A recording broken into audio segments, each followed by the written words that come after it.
आज हम एक ऐसे हवाई जहाज की गहराई से पड़ताल कर रहे हैं जो बिल्कुल किसी साइंस फिक्शन फिल्म से निकला लगता है। नॉर्थरोप ग्रूमन B-2 स्पिरिट, इसे स्टेल्थ बॉम्बर भी कहते हैं। हाँ, और ये सिर्फ एक बॉम्बर नहीं है, ये तो इंजीनियरिंग का एक करिश्मा है।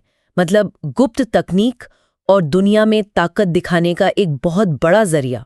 हमारे पास इसके अनोखे डिज़ाइन, इसके बनने की कहानी, वो चौंकाने वाली कीमत और हाल के कुछ मिशनों पर कई स्रोतों से जानकारी आई है।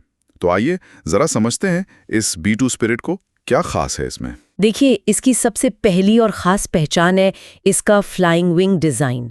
मतलब कोई पारंपरिक पूंछ या अलग से दिखने वाला धड़, फ्यूजलाज जिसे कहते हैं, वो है ही नहीं। हाँ, वो तो है। पूरा विमान ही एक विशाल पंख जैसा दिखता है। बिल्कुल।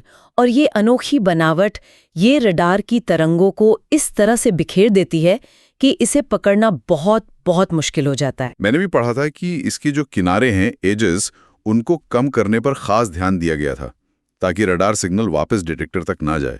लेकिन ये सिर्फ आकार की ही बात तो नहीं होगी ना? नहीं, बिल्कुल नहीं। आकार तो है ही, पर इसके साथ साथ इसकी बाहरी सतह पर खास वो रडार सूखने वाली सामग्री लगाई गई है। रैम कहते हैं इसे, रेडार एब्जॉर्बेंट मटेरियल्स। अच्छा, रैम। हाँ, और साथ में कार्बन ग्राफाइट कंपोजिट का भी इस्तेमाल होता है।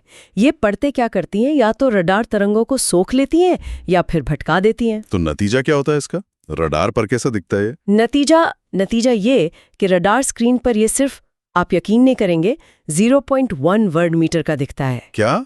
सिर्फ 0.1 वर्ग मीटर? हाँ, यानी एक बड़े पक्षी या शायद किसी कीड़े जितना। अरे बाप रे। जरा सोचिए, B-52 जैसा पुराना बॉम्बर रडार पर एक बड़े ट्रक या छोटे कमरे जितना नजर आता है, और ये बस एक पक्षी जितना।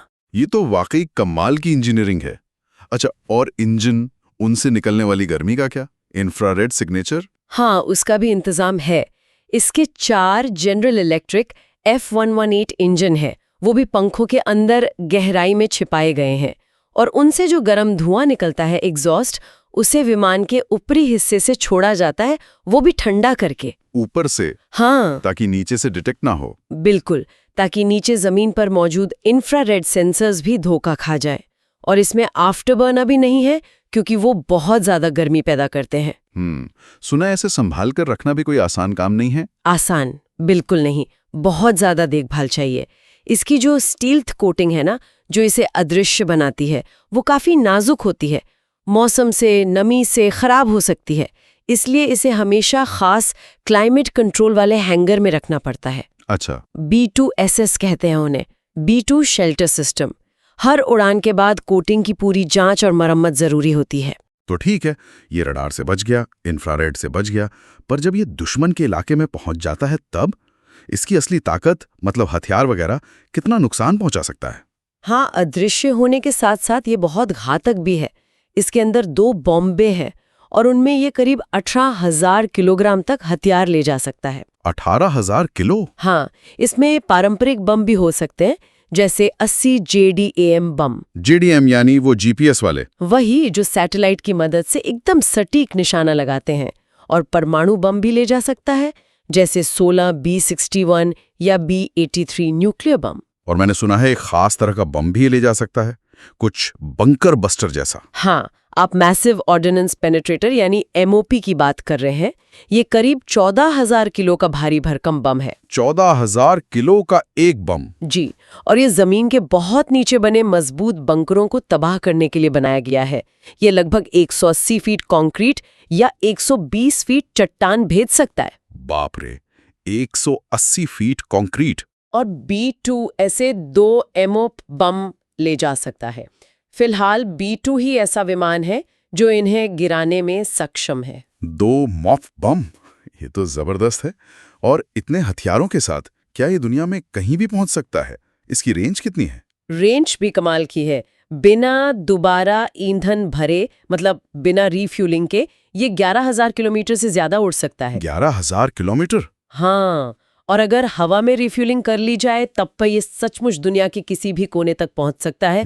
इसने अफगानिस्तान, लीबिया के लिए बहुत लंबी, मतलब 30 से 44 घंटे तक की बिना रुके उड़ानें भरी हैं, और हाल में ईरान के लिए भी ऐसी उड़ानों की खबरें थीं। इतना असाधारण विमान आखिर ये बना कब और क्यों था? क्या जरूरत पड़ी इसकी? इसकी कहानी वो शीत युद्ध के दौर में शुरू होती है, 70 के दशक में। तब अमेरिका को एक ऐसे बॉम्बर की जरूरत महसूस हुई जो सोवियत संघ के जो बहुत मजबूत एयर डिफेंस सिस्टम थे उनको चकमा दे सके, उनके अंदर घुस सके। हाँ, उस वक्त तो जोरदार मुकाबला था। बिल्कुल। तो इसी जरूरत को पूरा करने के लिए 1979 में एडवांस्ड टेक्नोलॉजी बॉम्बर यानी ATB प्रोग्राम शुरू हुआ। सालों की रिसर्च और डेवलपमेंट के बाद इसकी पहली उड़ान हुई 17 जुलाई 1989 को, और फिर 1997 में इसे अमेरिकी वायुसेना में शामिल किया गया। और कीमत के बारे में तो बहुत सुना है, कहते हैं बहुत महंगा है। महंगा? शायद महंगा कहना कम होगा। ये इतिहास का सबसे महंगा विमान माना जाता है। अगर आप पूरा खर्चा जोड़ें, रिसर्च, डेवलपमेंट, टेस्टिंग, बनाना, सब मिला के, तो हर एक B2 की लागत अंदाजा लगाइए। $बिलियन में होगी। करीब $2.13 बिलियन। $2 बिलियन से ज्यादा? एक जहाज की कीमत? हाँ, यानी लगभग 17,000 करोड़ रुपए से भी ज्यादा। और ये सिर्फ बनाने की लागत है। इसे उड़ाने का हर घंटे का खर्च भी कोई $135,000 के आसपास है। हर घंटे $1,35,000? बाप रे! तो इस भारी लागत का असर क्या पड़ा इसके बनने पर? असर तो पड़ना ही था, बहुत बड़ा असर पड़ा। एक तो ये बेहिसाब लागत, और दूसरा उसी दौरान शीत युद्ध भी खत्म हो गया। तो जहां पहले 132 B2 बनाने की योजना थी, उसे घटाकर सिर्फ 21 कर दिया गया। 132 से सीधा 21 पर? हाँ, और इन 21 में से भी एक 2008 में गुआम में दुर्घटना में खत्म हो गया, और एक और था जो 2022 में एक घटना के बाद रिटायर कर दिया गया। तो अब कुल 19 ही सेवा में है। सिर्फ 19 B2 पूरी दुनिया में? अच्छा, क्या कोई और देश इसे खरीद सकता है, या अमेरिका ने कभी बेचा इसे? नहीं, बिल्कुल नहीं। ये तकनीक इतनी ज्यादा संवेदनशील और महत्वपूर्ण मानी जाती है कि अमेरिका ने इसे कभी किसी भी देश को बेचने से साफ इनकार किया है।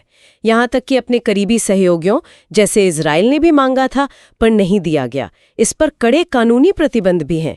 ये सिर्फ और सिर्फ अमेरिकी वायुसेना के लिए है। अच्छा, तो अब जब इतने कम रह गए हैं और इतने महंगे भी हैं, इनका भविष्य क्या दिखता है? देखिए, इन्हें अपग्रेड तो किया जा रहा है लगातार।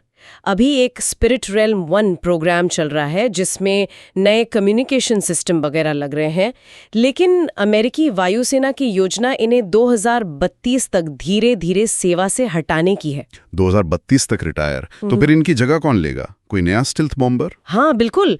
इनकी जगह लेने के लिए एक नया स्टिल्थ बॉम्बर तैयार हो रहा है, B-21 रेडर।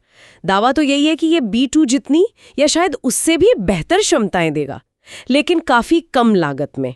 देखना होगा वो कितना सच होता है। लेकिन रिटायरमेंट प्लान के बावजूद कुछ स्रोत ये भी बता रहे थे कि इसने हाल ही में जून 2025 में ईरान के परमाणु ठिकानों पर एक कथित मिशन में हिस्सा लिया था, ऑपरेशन मिडनाइट हैमर नाम से। हाँ, इस तरह की खबरें या कह लीजिए रिपोर्ट्स आती रहती हैं, और ये दिखाती हैं कि रिटायरमेंट प्लान अपनी जगह है, लेकिन B2 आज भी अमेरिका की रणनीतिक ताकत का एक बहुत अहम मोहरा है, खासकर किसी भी संभावित दुश्मन को परमाणु हमले की धमकी देकर रोकने के लिए, जिसे डिटरेंस कहते हैं, या फिर दुश्मन के सबसे सुरक्षित ठिकानों पर चुपके से सटीक हमला करने के लिए, और एक मनोवैज्ञानिक बढ़त बनाने के लिए भी। तो कुल मिलाकर B2 स्पिरिट सिर्फ एक उड़ने वाली मशीन नहीं है, ये तकनीक की हदों को धकेलने का, एक जटिल रणनीतिक सोच का, और हाँ, अविश्वसनीय लागत का एक जीता जागता नमूना है। ये दिखाता है कि कैसे लगभग अदृश्य तकनीक दुनिया में शक्ति संतुलन को वाकई बदल सकती है। बिल्कुल, और ये हमें सोचने पर भी मजबूर करता है। जैसे जैसे तकनीक आगे बढ़ रही है, क्या भविष्य में पूरी तरह से अदृश्य होना मुमकिन हो पाएगा? और B2 ने जो एक विरासत बनाई है, दुश्मन के इलाके में उसके एयर डिफेंस के बीच बेधड़क घुसकर हमला करने की, उसे आने वाला B-21 रेडर कैसे और कितना आगे ले जा पाएगा? ये वो सवाल हैं जिनके जवाब हमें शायद अगले कुछ सालों में, अगले दशक में मिलेंगे।